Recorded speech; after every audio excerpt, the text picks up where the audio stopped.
कल जैसे कि आप लोगों को याद होगा कि हम लोगों ने स्टार्ट लिया था disorder linked with carbohydrate metabolism. और कल के लेक्चर में हम लोगों ने ये पॉइंट डिस्कस किया था कि एक ऐसा हार्मोन है जो कि मोस्टली कार्बोहाइड्रेट, अगर हम ग्लूकोज से स्टार्ट करें तो इसके अपटेक यानी सेल्स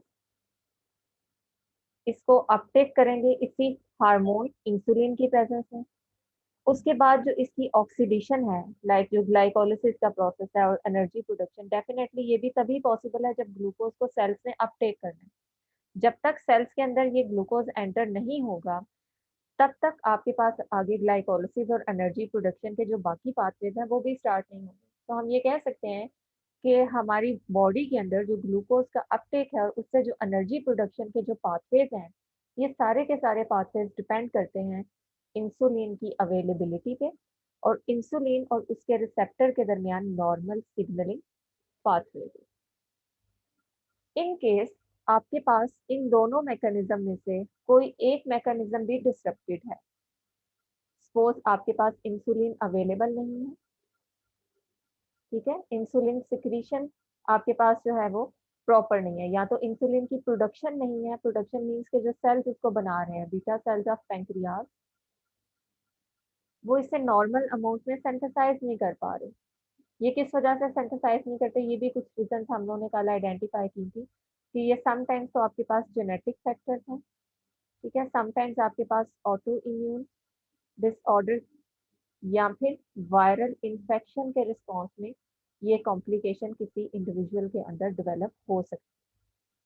ठीक है। सो ये एक रीजन है आपके पास जब इंसुलिन अवेलेबल नहीं है, इंसुलिन की प्रोडक्शन में किसी किस्म की प्रॉब्लम आ रही है। और सेकेंड रीजन आपके पास ये हो सकती है जब इंसुलिन की सिक्रीशन में प्रॉब्लम है, यानी अब यहाँ पे आप पोस्ट प्रोडक्शन जो आप इसके इफेक्ट्स हैं वो देखोगे कि प्रोड्यूस तो वो ठीक हो गई है, बीटा सेल्स ने से नॉर्मली प्रोड्यूस किया है, बट उसकी सिक्रीशन या फिर रिसेप्टर की उसको जो सेंस करने की एबिलिटी है, रिसेप्टर उसके लिए क्या है, रेजिस्टेंट है, वो प्रॉपरली इसको सेंस नहीं कर पा रहे। और ऑब्वियसली अगर इंसुलिन का रिसेप्टर उसे सेंस नहीं करेगा, suppose this is insulin receptor and this is insulin, अगर रिसेप्टर इसको सेंस नहीं करेगा तो वो सारे का सारा signalling pathway which is required for the activation and integration of GLUT transporter into the plasma membrane, ये भी ऑपरेट नहीं होगा और इसकी वजह से आपका ये ट्रांसपोर्टर सेल के साइटोसोल में रहेगा, ये प्लाज्मा मेम्ब्रेन में इंसर्ट नहीं होगा, ठीक है। सो सेकेंड रीजन आपके पास ये हो सकती है इंसुलिन की सिक्रीशन या रिसेप्टर की इंसुलिन के लिए रेजिस्टेंट। ये आपके पास हो सकती है प्राइम कॉज हमने इसकी देखी थी ओबेसिटी, इसमें बेशक जेनेटिक फैक्टर्स भी हो सकते हैं लेकिन हमेशा जेनेटिक फैक्टर के साथ यहाँ पे आपकी इन्वायरमेंटल और जो लाइफस्टाइल है ये कोरिलेट करते हैं, ठीक है। इसीलिए हम मोस्टली कहते हैं कि ओबेसिटी इस तरह की जो हाइपर ग्लाइसीमिया है उसके चांसेस को बहुत ज़्यादा हाई कर देती है। इन दोनों कंडीशंस के अंदर जब आपके पास इंसुलिन या तो प्रेजेंट नहीं है या सेल्स इंसुलिन को रिस्पॉन्ड नहीं कर पाते, होगा क्या, जैसे मैंने यहाँ पे बताया दोनों केसेस में, सपोज यहाँ पे रिसेप्टर सेंस नहीं कर पा रहे और दूसरे केस में आपके पास यहाँ पे रिसेप्टर बिल्कुल ठीक है, रिसेप्टर बिल्कुल इंटैक्ट है बट इंसुलिन ही अवेलेबल नहीं। अगेन अगर इंसुलिन अवेलेबल नहीं होगी तो ये सिग्नलिंग पाथवे जिसने इस इंट्रा सेलुलर या साइटोसोलिक ट्रांसपोर्टर को साइटोसोल से उठा के कहाँ पे इंसर्ट करवाना था, प्लाज्मा मेम्ब्रेन में, ये यहीं पे पड़ा रहेगी, ठीक है। नॉर्मली तो ये होता है ना, ये अगर यहाँ पे हम नॉर्मल एक जो प्रोसेस है उसकी भी डायग्राम ड्रॉ कर लें कि नॉर्मली इंसुलिन जब रिसेप्टर के साथ इंटरेक्ट करती है तो inside the cell different signal molecules active होते हैं, ठीक है, for signal molecule A, B and C, और ये इन टर्न जाके जो साइटोसोल में आपका GLUT4 ट्रांसपोर्टर पड़ा होता है, ऑलरेडी ये सिंथेसाइज्ड है, सिर्फ ये साइटोसोल के अंदर प्रेजेंट है और ये उस मोमेंट का वेट कर रहा है जब इंसुलिन इसे आके डिक्टेट करेगी कि ब्लड ग्लूकोज लेवल हाई है और अब तुमने यहाँ पे आके इंसर्ट होना है, ठीक है। सो जैसे ये नॉर्मल इंटरेक्शन होगी ये जो रिसेप्टर है जो कि प्रीवियसली साइटोसोल में प्रेजेंट था, यहाँ से उठेगा और कहाँ पे जाके इंसर्ट होगा, इनसाइड द प्लाज्मा मेम्ब्रेन। ठीक है, तो अब ये आपका GLUT4 ट्रांसपोर्टर प्लाज्मा मेम्ब्रेन में इंसर्ट हो गया in response to interaction between insulin and its receptor. और जैसे ये ट्रांसपोर्टर यहाँ पे इंसर्ट होगा, अब आपकी ये जो ब्लड वेसल है जिसमें सिग्निफिकेंट अमाउंट में ग्लूकोज पड़ा हुआ है, यहाँ से ये ग्लूकोज सेल के अंदर एंटर हो सकता है। ठीक है, सपोज ये आपके पास ग्लूकोज है, हाई अमाउंट ऑफ ग्लूकोज। तो अब इस हाई ब्लड ग्लूकोज को सेंस करते हुए ये सेल्स ग्लूकोज का क्या करते जाएंगे, अपटेक करते जाएंगे। ठीक है, और जब सेल्स ग्लूकोज का अपटेक कर लेंगे तो ये हाई ब्लड ग्लूकोज वापस क्या हो जाएगा, नॉर्मलाइज। ठीक है, ये एक नॉर्मल प्रोसेस मैंने आप लोगों के सामने डिस्कस किया। लेकिन इन दोनों कंडीशंस में आप देखें कि आपके पास यहाँ पे सेल्स ने ग्लूकोज को अपटेक करना है, but in the absence of insulin, जब इंसुलिन अवेलेबल नहीं है तो क्या सेल्स इसको अपटेक कर सकते हैं, नो, बिकॉज वो ट्रांसपोर्टर जो कि यहाँ पे प्रेजेंट होना चाहिए था in the absence of insulin, वो साइटोसोल के अंदर है और इस केस में सेल्स ग्लूकोज को अपटेक नहीं कर सकते, तो आपका ब्लड ग्लूकोज लेवल हाई रहेगा। और दूसरी कंडीशन आपके पास वो है जिसमें आपके पास इंसुलिन प्रोड्यूस तो हो रही है, ये इंसुलिन है, या तो इसकी सिक्रीशन में प्रॉब्लम है या फिर रिसेप्टर उसको रिस्पॉन्ड नहीं कर पा रहा। ठीक है, दोनों कंडीशंस में यहाँ पे इनके दरमियान जो रिसेप्टर और लाइगेंड के दरमियान सिग्नलिंग है, अगर ये प्रॉपर नहीं होगी तो इसका मतलब है कि डाउनस्ट्रीम सिग्नलिंग पाथवे भी एक्टिवेट नहीं होगा, जो इंट्रासेलुलर आपके मैसेंजर्स हैं वो भी एक्टिवेट नहीं होंगे, और अगेन आपका ये जो ट्रांसपोर्टर है ये साइटोसोल में ही रहेगा, ये प्लाज्मा मेम्ब्रेन में इंसर्ट नहीं होगा। तो इस केस में भी आपके सेल्स ब्लड में से ग्लूकोज को अपटेक नहीं कर सकेंगे और आपका ब्लड ग्लूकोज लेवल हाई ही रहेगा। ठीक है, तो हम कह सकते हैं कि इन दोनों कंडीशंस का एंड इफेक्ट आपके पास क्या है, hyperglycaemia, which means high blood glucose concentration. ठीक है, तो नॉर्मल कंसेंट्रेशन आपके पास अगर 100 टू 120 mg पर DL है तो इस केस में ये कंसेंट्रेशन आपके पास हाइपरग्लाइसीमिया में इससे भी ज्यादा हो। ठीक है, और इन दोनों कंडीशंस, इन दोनों कॉजेज को माइंड में रखते हुए हम इस हाइपरग्लाइसीमिया या डायबिटीज को फर्दर टू टाइप्स में डिवाइड करते हैं, जिसमें ये वाली जो आपके पास टाइप है जिसमें इंसुलिन की प्रोडक्शन नहीं होती, दिस इज टाइप 1, और दूसरी वाली टाइप जिसमें आपकी इंसुलिन प्रोड्यूस तो होती है लेकिन रिसेप्टर उसको रिस्पॉन्ड नहीं करते या उसकी सिक्रीशन प्रॉपर नहीं होती, दिस टाइप आपका डायबिटीज इज टाइप 2 डायबिटीज। ठीक है, और कल के लेक्चर में हमने इनके दरमियान जो डिफरेंट डिफरेंसेस थे जेनेटिक लेवल पे, उनकी जो पैथोफिजियोलॉजिकल लेवल है उस पर भी हमने इनके जो जो डिफरेंसेस थे उनको भी पिन पॉइंट किया था। ओके, सो अब इन पॉइंट्स को माइंड में रखते हुए हम लोग आज के लेक्चर के पॉइंट्स को क्लियर करेंगे। और आज एक्चुअली हम लोगों ने किस चीज़ को डिस्कस करना है, डायबिटीज मिलाइटिस की वजह से होने वाली कुछ कॉम्प्लिकेशन। ठीक है, सेकेंडरी डायबिटीज मेलाइटिस और इसके अलावा कुछ कॉम्प्लिकेशन ऑफ डायबिटीज, इन दो चीज़ों को हम लोग डिस्कस करेंगे। ठीक है, फर्स्ट ऑफ ऑल हम कॉम्प्लिकेशंस देख लेते हैं कि समटाइम डायबिटीज की वजह से या हाई ब्लड ग्लूकोज की वजह से आपकी जो बॉडी के बाकी ऑर्गन्स हैं या बाकी जो टिश्यूज हैं समटाइम्स वो भी डैमेज होना शुरू हो जाते हैं। जैसे जिन पर्सन में हाई ब्लड ग्लूकोज लेवल ज़्यादा टाइम के लिए रहता है, वो बहुत अर्ली स्टेजेस से जो है वो डायबिटिक होते हैं,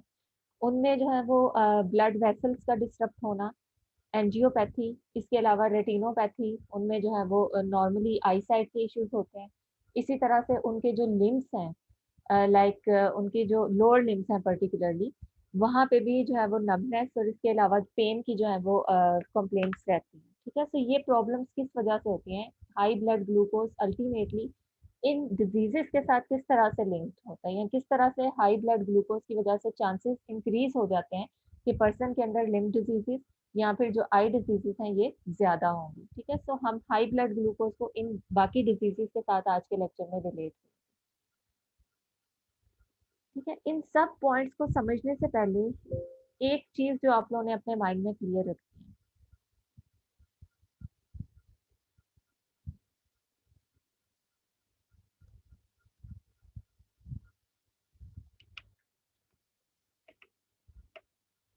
यस बच्चों, आपकी बॉडी के कुछ सेल्स हैं which are insulin dependent,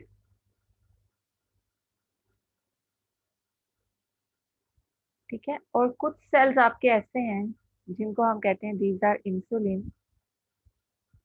independent sales.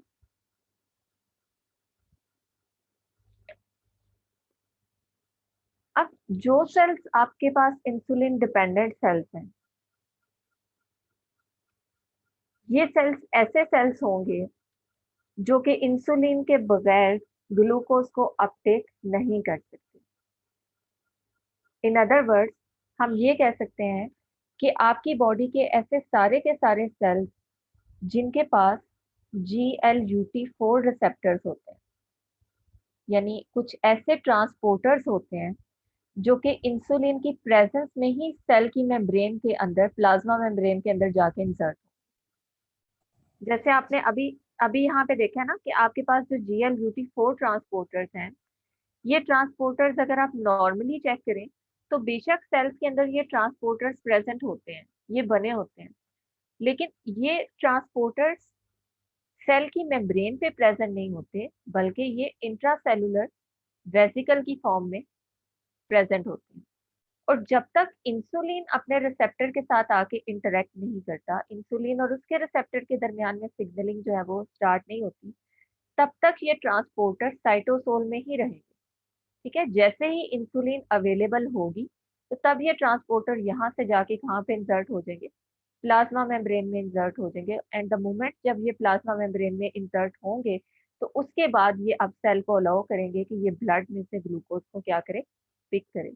जब तक ये साइटोसोल में थे तब तक सेल ग्लूकोज को अपटेक नहीं कर पा रहा था। तो ऐसे सारे के सारे ट्रांसपोर्टर्स जो कि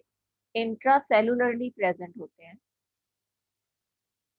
ठीक है, इन ट्रांसपोर्टर्स को या इन सेल्स को हम कहते हैं कि these cells are insulin dependent cells, कि ये कभी भी इंसुलिन की एब्सेंस में ग्लूकोज को अपटेक नहीं कर सकते। हमेशा ग्लूकोज को अपटेक करने के लिए इन्हें किसकी जरूरत है, इंसुलिन की जरूरत है। बट आपकी बॉडी के कुछ सेल्स ऐसे भी हैं जिनकी प्लाज्मा मेम्ब्रेन में ग्लूकोज के transporters all the time present होते हैं, जिसमें एक एग्जांपल आ जाती है ब्रेन सेल्स की, ठीक है। यानी आपके जो ग्लूकोज ट्रांसपोर्टर्स हैं, इन ट्रांसपोर्टर्स की मैंने बताई थी ना कि डिफरेंट टाइप्स होती हैं, GLUT1, GLUT2, 3 and 4। इसमें से एक टाइप है आपके पास GLU ग्लूकोज ट्रांसपोर्टर 1। ये ऐसे ट्रांसपोर्टर्स हैं जो कि हमेशा सेल की प्लाज्मा मेम्ब्रेन में प्रेजेंट होते हैं। इसका मतलब है कि जिन सेल्स के ऊपर ये ट्रांसपोर्टर्स प्रेजेंट होंगे वो low blood glucose plasma glucose concentration से भी ग्लूकोज को पिक कर सकते हैं, अपटेक कर सकते हैं ग्लूकोज। क्यों? क्योंकि इन सेल्स के सर्वाइवल के लिए ग्लूकोज बहुत ज्यादा जरूरी है। बाकी सेल्स तो अपना मेटाबॉलिज्म शिफ्ट कर सकते हैं, सपोज अगर ये मसल सेल है, बाकी सेल्स तो अपना मेटाबॉलिज्म इन केस ग्लूकोज अगर प्रेजेंट नहीं है तो ये अपना मेटाबॉलिज्म फैट्स और प्रोटीन्स पे भी शिफ्ट कर सकते हैं। But there are some cells जो कि सिर्फ ग्लूकोज पे डिपेंड करते हैं, लाइक ब्रेन सेल्स, क्योंकि ब्लड ब्रेन बैरियर को ये वाले मॉलिक्यूल क्रॉस नहीं कर सकते, इसलिए इनके transporters all the time plasma membrane में प्रेजेंट होते हैं, ताकि चाहे ग्लूकोज कंसंट्रेशन हाई हो या ग्लूकोज कंसंट्रेशन लो हो, ये हमेशा प्लाज्मा मेम्ब्रेन में प्रेजेंट रहें और वहां से ग्लूकोज को क्या कर सके, अपटेक कर सके। जबकि आप अगर इन्हीं सेल्स के कंपैरिजन में इन सेल्स को देखें तो ये सिर्फ ग्लूकोज को तब ब्लड वेसल्स में से पिक कर सकते हैं जब आपकी ब्लड ग्लूकोज कंसंट्रेशन हाई होगी, बिकॉज इंसुलिन इसी कंडीशन में रिलीज होती है ना, जब ब्लड ग्लूकोज कंसंट्रेशन हाई होती है।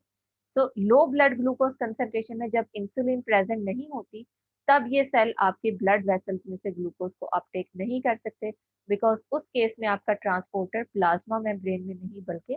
वेसिकल के साथ यहाँ पे प्रेजेंट है। इस पॉइंट को अगर अब आप माइंड में रखें तो इसी चीज को लेते हुए सपोज डायबिटीज की कंडीशन में जब आपका ब्लड ग्लूकोज लेवल बहुत हाई है और इंसुलिन अवेलेबल नहीं है, ठीक है, ब्लड ग्लूकोज लेवल बहुत हाई है और इंसुलिन अवेलेबल नहीं है। इस केस में आपके इंसुलिन डिपेंडेंट सेल ग्लूकोज को अपटेक नहीं करेंगे, ठीक है, बिकॉज इन्हें ग्लूकोज को अपटेक करने के लिए इंसुलिन की जरूरत है। लेकिन इंसुलिन इंडिपेंडेंट सेल्स ग्लूकोज को अपटेक कर सकते हैं। और इस सिनेरियो में आपके ब्लड होम्योस्टेसिस को मेंटेन करने के लिए, बिकॉज आपकी बॉडी जो है ओवरऑल वो इसी तरह से वर्क कर रही होती है कि आपका जो ओवरऑल होम्योस्टेसिस है उसको मेंटेन किया जाए। सो अगर किसी वजह से इंसुलिन ना होने की वजह से आपके इन सेल्स ने ग्लूकोज को अपटेक करना छोड़ दिया है, तो इसका मतलब है कि अब प्लाज्मा ग्लूकोज लेवल बढ़ना शुरू हो जाएगा, हाई होना शुरू हो जाएगा। और इस प्लाज्मा ग्लूकोज लेवल को वापस नॉर्मलाइज करने के लिए आपके इंसुलिन इंडिपेंडेंट सेल जरूरत से ज्यादा ग्लूकोज को अपटेक करना शुरू कर देते हैं, ताकि किसी तरह से आपकी ये जो हाई ग्लूकोज कंसंट्रेशन है 120 मिलीग्राम पर डेसीलीटर से जो हाई हुई है उसको वापस इस रेंज के ऊपर लाया जाए। बिल्कुल उसी तरह जैसे पीएच अगर 7 से 7.4 तक की रेंज में हाई होती है, इससे ज्यादा हाई होती है, तो आपके जो बॉडी के सेल्स हैं वो वापस इसको इस रेंज के अंदर लाने की कोशिश करते हैं। उसी तरह से आपका अगर ब्लड ग्लूकोज लेवल बहुत ज्यादा हाई हो जाता है तो उसको वापस नॉर्मलाइज करने के लिए आपके वो सेल्स जो कि ग्लूकोज को अपटेक कर सकते हैं, which are insulin independent cells, ये जरूरत से ज्यादा ग्लूकोज अपटेक करना शुरू करें, ठीक है, यानी एक रूट अगर ब्लॉक हो गया तो दूसरे रूट में ज्यादा ग्लूकोज ऐड होना शुरू हो जाए।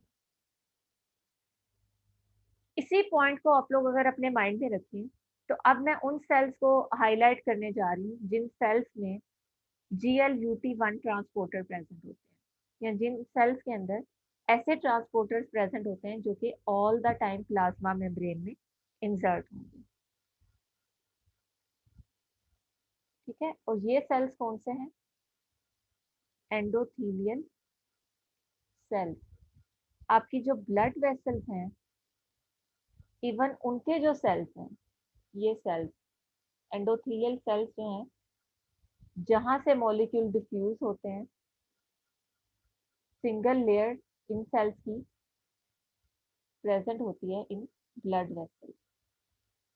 इन सेल्स को अगर आप देखें और इनके ट्रांसपोर्टर्स को एनालाइज करें तो इन एंडोथीलियल सेल्स के ऊपर भी कौन से ट्रांसपोर्टर्स प्रेजेंट होते हैं? GLUT1 ट्रांसपोर्टर, यानी ऐसे ट्रांसपोर्टर जो कि ऑल द टाइम कहाँ पे प्रेजेंट होंगे? प्लाज्मा मेम्ब्रेन में प्रेजेंट होंगे। सपोज ये आपके ट्रांसपोर्टर हैं GLUT1 ट्रांसपोर्टर, ओके। अब डायबिटीज की कंडीशन में जब आपका ब्लड ग्लूकोज लेवल बहुत ज्यादा हाई हो जाता है, और हाई क्यों होना शुरू हो गया? बिकॉज इंसुलिन की अवेलेबिलिटी ना होने की वजह से, या इंसुलिन और रिसेप्टर के दरमियान इंटरेक्शन कम होने की वजह से आपके सेल्स में,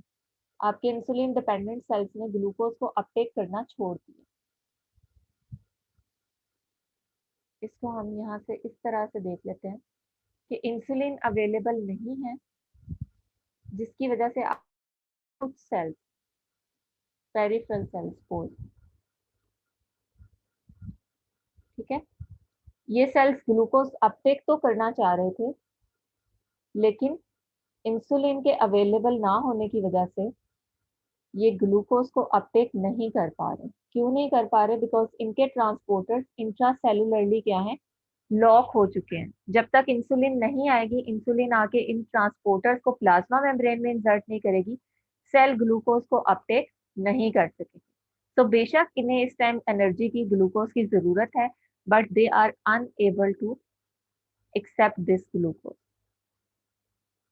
ठीक है। तो वो सारे के सारे सेल्स जिन्होंने ग्लूकोज को पिक करना था, अपनी एनर्जी नीड्स के लिए ग्लूकोज को प्लाज्मा में से पिक करना था, वो सारे के सारे सेल्स तो उसे रिस्पॉन्ड ही नहीं कर रहे। तो इट मीन्स कि आपका जो ब्लड ग्लूकोज लेवल है वो क्या होगा? हाई रहेगा। इस कंडीशन को हम कहते हैं हाइपरग्लाइसीमिया या फिर डायबिटीज। अब इस डायबिटीज के साइड इफेक्ट्स क्या होते हैं या इसकी वजह से बाकी कॉम्प्लिकेशंस क्या होती हैं कि वो सारे के सारे सेल्स जो कि ग्लूकोज को अपटेक नहीं कर पा रहे because they are insulin dependent sales,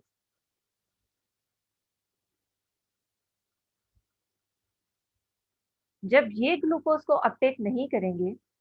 तो वो सेल्स जो कि ग्लूकोज इंडिपेंडेंट सेल्स हैं, जिनके transporters all the time plasma membrane में प्रेजेंट हैं, जिसमें मैंने एक एग्जांपल दी है एंडोथेलियल सेल्स, ठीक है। These are insulin independent cells, यानी इनको कोई फर्क नहीं पड़ता कि इंसुलिन प्रेजेंट है या नहीं, इनके transporters all the time plasma membrane में प्रेजेंट है। तो इस हाइपरग्लाइसीमिया को देखते हुए अब इन सेल्स ने क्या कोशिश करनी है, इस हाइपरग्लाइसीमिया के रिस्पॉन्स में ये हाई अमाउंट ऑफ ग्लूकोज को अपटेक करेंगे, ठीक है, जरूरत से ज्यादा ग्लूकोज को अपटेक करेंगे बिकॉज इनके ट्रांसपोर्टर अवेलेबल हैं, और उसके रिस्पॉन्स में क्या करेंगे, ब्लड ग्लूकोज लेवल को नॉर्मल करेंगे। यानी होम्योस्टेसिस को मेंटेन करने में ये अपना रोल प्ले करते हैं। और किस तरह से रोल प्ले करते हैं कि जरूरत से ज्यादा ग्लूकोज को यहाँ से अपटेक करके कहाँ पे ले जाते हैं, इनसाइड देयर साइटोसोल। तो यहाँ पे ग्लूकोज की कंसंट्रेशन क्या होना शुरू हो जाएगी, कम। और वो क्यों कम होना शुरू हो गई है, बिकॉज आपके ये वाले सेल्स जो कि इंसुलिन इंडिपेंडेंट थे, इन सेल्स ने ग्लूकोज को अपटेक करना शुरू कर दिया।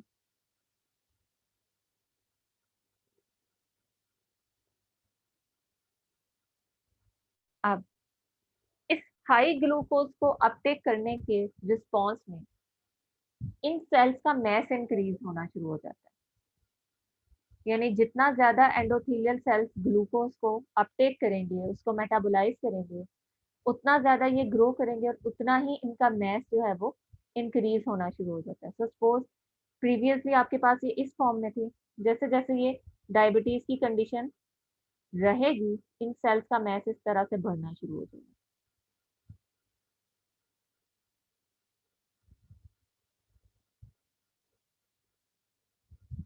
ठीक है। अब इसका इफेक्ट क्या हो रहा है कि आपकी जो ब्लड वेसल्स हैं उनका डायामीटर कम होना शुरू हो गया, ब्लड वेसल्स क्या होना शुरू हो गई, नैरो होना शुरू हो गई, जिसकी वजह से जब ब्लड सेल्स यहाँ से पास करेंगे तो अब आपके पास चांसेस हैं, ये सपोज रेड ब्लड सेल्स हैं, प्लेटलेट्स हैं, वाइट ब्लड सेल्स हैं, कि जब वो यहाँ से पास करें तो उनके रप्चर होने के चांसेस हैं, ठीक है। तो इसके इफेक्ट आपके पास क्या हो सकते हैं, हीमोलाइसिस या फिर ब्लॉकेज ऑफ ब्लड वेसल, ठीक है। तो जितना ज्यादा ये ग्लूकोज को अपटेक करेंगे एंडोथेलियल सेल्स, उतने ही इनकी जो है वो नैरोइंग होती जाएगी। इसको आप इस तरह से देख सकते हैं कि डायमीटर अगर पहले बहुत ज्यादा था और उसके बाद आपका डायमीटर कम हो रहा है, और अल्टीमेटली यहाँ पे आके आपके जो सेल्स हैं क्लॉट फॉर्मेशन के बाद ये जो आगे ब्लड की सप्लाई है इसको पूरी तरह से क्या कर देंगे, रोक देंगे। और अगर यहाँ पे ब्लड सप्लाई रुक जाती है, सपोज यहाँ से ब्लड की सप्लाई इस वेसल के थ्रू जानी थी आपकी लेग्स को या लोअर लिम्स को, इट मीन्स कि ये वाले आपके जो मसल्स हैं वो इफेक्ट होंगे। इसी तरह से अगर यहाँ से ब्लड सप्लाई आपके हार्ट के मसल्स को जानी थी, ठीक है, वो इफेक्ट होगा। अगर यहाँ पे कोई ऐसी वेसल थी जिसने ब्लड सप्लाई लेके आपकी आई सेल्स तक जाना है तो वो इफेक्ट होंगी। तो जितनी भी ये कॉम्प्लिकेशंस अभी मैंने आप लोगों से डिस्कस की थी थोड़ी देर पहले, ये सारी इसी फिनोमिना की वजह से होती है। सो ये वो मेन प्रिंसिपल है जिसकी वजह से आपकी जो हाई ब्लड ग्लूकोज लेवल है उसकी वजह से बॉडी के दूसरे ऑर्गन्स के अंदर भी कॉम्प्लिकेशंस जो हैं वो डेवलप होती हैं, ठीक है। और इसमें ज़्यादातर जो मेन रीज़न है वो यही है कि उन ऑर्गन्स तक जो ब्लड सप्लाई करने वाली वेसल्स हैं वो ब्लॉक हो जाती हैं because of the high consumption of glucose by endothelial cells, उनकी नैरोइंग हो जाएगी। और वी ऑल नो कि अगर ब्लड सप्लाई किसी भी ऑर्गन किसी भी टिश्यू की तरफ रुक जाती है या ब्लॉक हो जाती है तो अल्टीमेटली वो डैमेज होना शुरू हो जाता है। ये वजह है कि जो डायबिटिक पर्सन हैं उनमें अक्सर लोग जो है वो लोअर लिम्स के अंदर जो है वो कंप्लेन करते हैं कि वो सुन्न हो जाते हैं, बिल्कुल भी उन्हें पता नहीं चलता कि ये उनके बॉडी के साथ अटैच है या नहीं, ठीक है। तो ये जो नबनेस की कंप्लेंट्स हैं ये भी इसी वजह से हैं कि आपकी जो ब्लड सप्लाई है लोअर लिम्स की तरफ वो ग्रेजुअली, अगर पर्सन डायबिटिक है तो वो रिड्यूस होना शुरू हो जाती है। अब इन्हीं कॉम्प्लिकेशंस में से जो पहली कॉम्प्लिकेशन है वो आपके पास है माइक्रो एंजियोपैथी। ठीक है, माइक्रो एंजियोपैथी में भी जैसे मैंने अभी आप लोगों से डिस्कस किया है कि यहाँ पे आपकी जो ब्लड वेसल्स हैं उसके एंडोथेलियल सेल्स एक्सेसिव अमाउंट में ग्लूकोज को अपटेक करते हैं। ग्लूकोज को अपटेक करने का यहाँ पे रीज़न क्या है, और ये एंडोथेलियल सेल्स ही क्यों ग्लूकोज को ज़रूरत से ज़्यादा अपटेक करेंगे, because these cells are insulin independent cells. ठीक है, सो इसी तरह से आप यहाँ पे एक नॉर्मल ब्लड वेसल और उसके कंपैरिजन में आप एक ऐसे पर्सन की ब्लड वेसल देखें जो कि डायबिटिक है, तो यहाँ पे आपके ये जो एंडोथेलियल सेल्स हैं because of the consumption of excessive glucose, ये कंपैरेटिवली इनका मैस जो है वो हाई होगा। और हाई मैस का मतलब है कि यहाँ पे आपकी जो ब्लड वेसल्स हैं उनका डायमीटर कम होना शुरू हो जाएगा। ये जो बेसमेंट मेम्ब्रेन है ये क्या हो जाएंगी, थिक हो जाएंगी। तो these are comparatively thicker cells. ठीक है, अब यहाँ पे ऑब्वियसली अगर ये आपके पास थिक हो रही हैं ये जो सेल्स हैं, तो इसकी वजह से ये ब्लड फ्लो इस पर्टिकुलर आर्टरी, इस पर्टिकुलर वेसल से जो ब्लड की सप्लाई होनी है टुवर्ड एनी अदर टिश्यू और एनी अदर सेल, ये रिड्यूस हो जाएगी। ठीक है, और अगर ये प्रॉब्लम आपके किसी स्मॉल ब्लड वेसल के अंदर होती है, ठीक है, सपोज आपकी जो आई सेल्स की वेसल्स हैं जो कि कंपैरेटिवली स्मॉल वेसल्स होती हैं, सो इस केस में आप इस एंजियोपैथी को कहते हो, दिस इज माइक्रो एंजियोपैथी, कि जो स्मॉल ब्लड वेसल्स किसी टिश्यू, किसी सेल, किसी ऑर्गन को ब्लड सप्लाई कर रही हैं, उनमें से कोई एक स्मॉल वेसल जो है वो पूरी तरह से ब्लॉक हो चुकी है। और ब्लॉकेज की वजह से क्या होता है कि जब अब रेड ब्लड सेल्स यहाँ से पास करेंगे इस पोर्शन से, तो आप देख सकते हैं कि उनका स्ट्रक्चर डिसरप्ट हो सकता है, वो डैमेज हो सकते हैं। इसी वजह से उन पर्सन्स की जो आईज हैं वो बहुत ज़्यादा रेड भी नज़र आती हैं समटाइम्स, क्योंकि वहाँ पे in blockage of small blood vessels या माइक्रो एंजियोपैथी की वजह से जो रेड ब्लड सेल्स हैं उनकी हीमोलाइसिस होना शुरू हो जाती है। ठीक है, जिसमें आप ये देख सकते हैं कि ये आपके पास जो आई का एक लेंस है, बिल्कुल फ्रंट पोर्शन, इसकी बैक साइड में आप ये देख रहे हैं कि there is a network of small blood vessels. ठीक है, और यहाँ पे आपके पास ये जो ब्लड वेसल्स हैं, अगर इनमें से किसी एक ब्लड वेसल में इस किस्म की कोई कॉम्प्लिकेशन डेवलप होती है, तो उस केस में इस तरह से आपके जो हीमोलाइसिस है उसकी वजह से करोगे rupture of red blood cells. ठीक है, तो ये जो विट्रस ह्यूमर है, ये जो क्लियर पोर्शन है बिल्कुल लेंस से पीछे, ये इस केस में क्लियर नहीं रहेगा, बल्कि इस केस में आपके पास यहाँ पे रेड कलर का जो आप कह लें कि आरबीसी की डिस्ट्रक्शन की वजह से जो हीमोलाइसिस है उसकी वजह से रेड कलर अपीयर होना शुरू हो जाएगा। ठीक है, तो ये एक क्लियर विट्रस ह्यूमर है, और ये आपके पास जो है वो विट्रस हेमोरेज को रिप्रेजेंट कर रहा है, जिसमें आपकी हीमोलाइसिस की वजह से आरबीसी डिसरप्ट हो चुके हैं।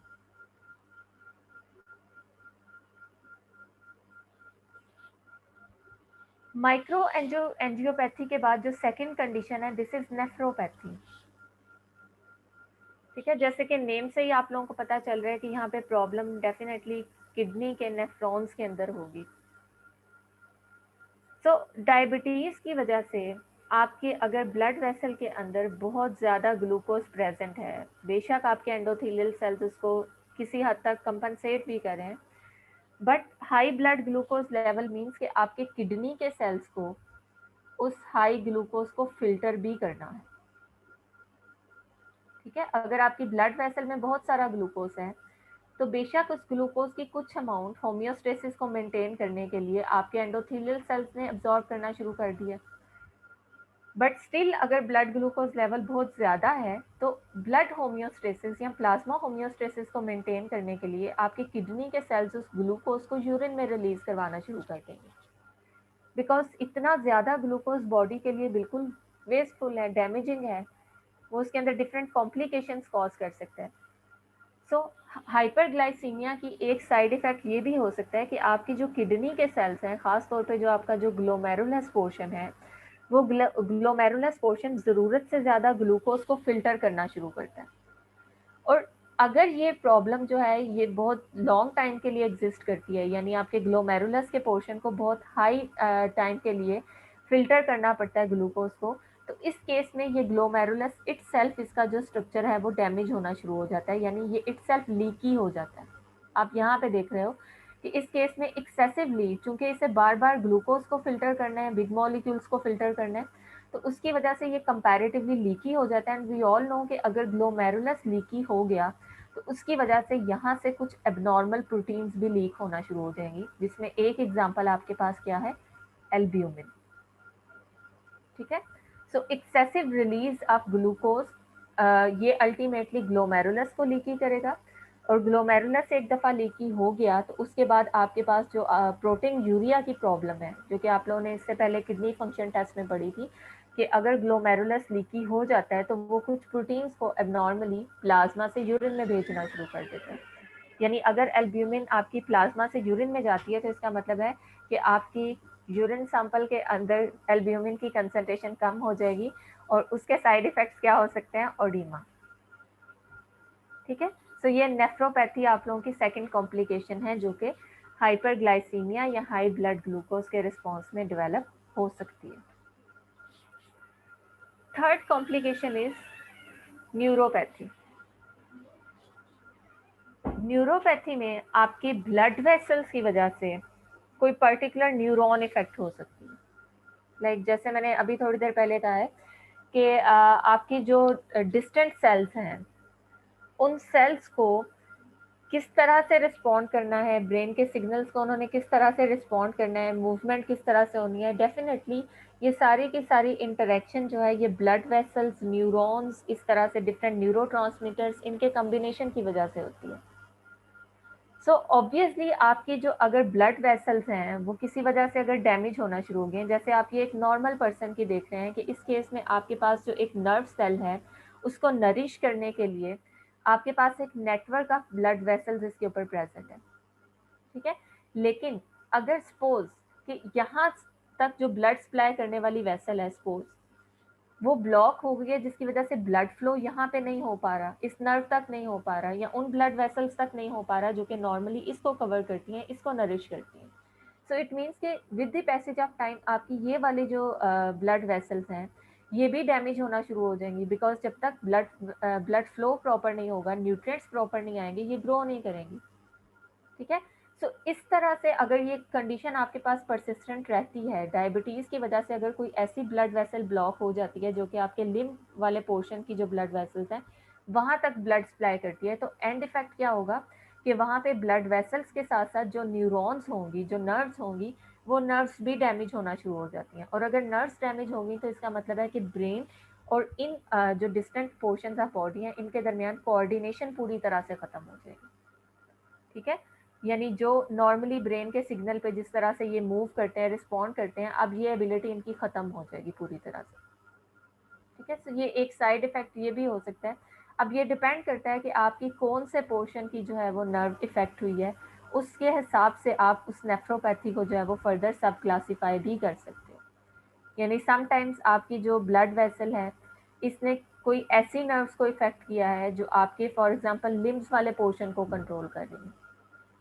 उस केस में आप यहाँ पे जो है वो पैरालिसिस की कंडीशन को ऑब्जर्व करोगे। लेकिन समटाइम्स ऐसा भी है कि कोई ब्लड वेसल ऐसी है जो कि आपके डाइजेस्टिव सिस्टम को फर्दर नरिश कर रही थी या डाइजेस्टिव सिस्टम तक ब्लड फ्लो लेके जा रही थी, तो उस केस में आप जो है वो डायरिया और इस तरह की कॉम्प्लिकेशंस को भी देख सकते हैं। ठीक है, तो डाइजेस्टिव प्रॉब्लम्स भी हो सकती हैं, और इसके अलावा आपकी जो बॉडी के मसल्स हैं उन तक ब्लड सप्लाई की आप कह लें शॉर्टेज की वजह से नर्व्स वहाँ पे भी डैमेज हो सकती हैं। सो न्यूरोपैथी की फर्दर डिफरेंट आप कह लें सब क्लासिफिकेशन हो सकते हैं depending upon the type of nerves जो कि इस केस में इफेक्ट होंगी।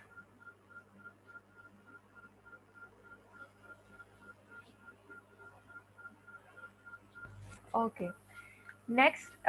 और जो लास्ट कॉम्प्लिकेशन है दिस इज मैक्रो एंजियोपैथी, जो कि सिमिलर है माइक्रो एंजियोपैथी के,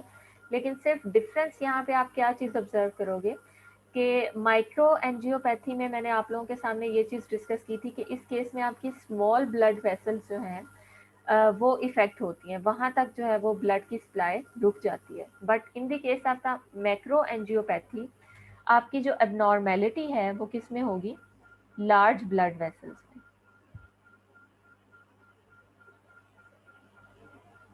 ठीक है, सपोज अगर किसी लार्ज ब्लड वेसल के अंदर जो है वो हाई ब्लड ग्लूकोज की वजह से वहाँ पे आपकी जो बेसमेंट मेम्ब्रेन है वो थिक होना शुरू हो जाती है। सपोज ये एक नॉर्मल ब्लड वेसल है, ये उसका डायमीटर है, और यहाँ पे आपके देख रहे हैं कि एंडोथेलियल सेल्स ने ग्लूकोज को जैसे ही हाई अमाउंट में पिक करना शुरू किया तो डायमीटर आपका थोड़ा थोड़ा एक्सीड करना शुरू हो गया। ठीक है, सो अल्टीमेटली ये आपके पास ग्रो करते जाएंगे और यहाँ पे जो आपकी लार्ज ब्लड वेसल्स हैं उनका diameter with the passage of time decrease होना शुरू हो जाएगा। ठीक है, सो वो सारे के सारे ऑर्गन्स, वो सारे के सारे ग्लैंड्स जिनको ये लार्ज ब्लड वेसल्स अल्टीमेटली जो है वो आप कह रहे हैं कि नरिश कर रही थी, जहाँ तक ब्लड सप्लाई लेके जा रही थी, अल्टीमेटली ये सारे के सारे ऑर्गन्स इफेक्ट होंगे। ठीक है, सो ये इसका भी जो बेसिक प्रिंसिपल है वो वही प्रिंसिपल है जो आपने माइक्रो एंजियोपैथी में डिस्कस किया था, लेकिन यहाँ पे आपकी जो ब्लड वेसल्स हैं वो स्मॉल की बजाय लार्ज ब्लड वेसल्स के अंदर ये प्रॉब्लम होगी।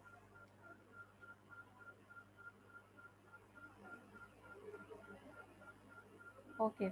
सो ये जो 3 से 4 कॉम्प्लिकेशंस आप लोगों के सामने मैंने डिस्कस की हैं, जिसमें से पहली कॉम्प्लिकेशन आपके पास जो है वो माइक्रो एंजियोपैथी थी, जिसकी एक एग्जांपल आपने रेटिनोपैथी भी देखी कि समटाइम्स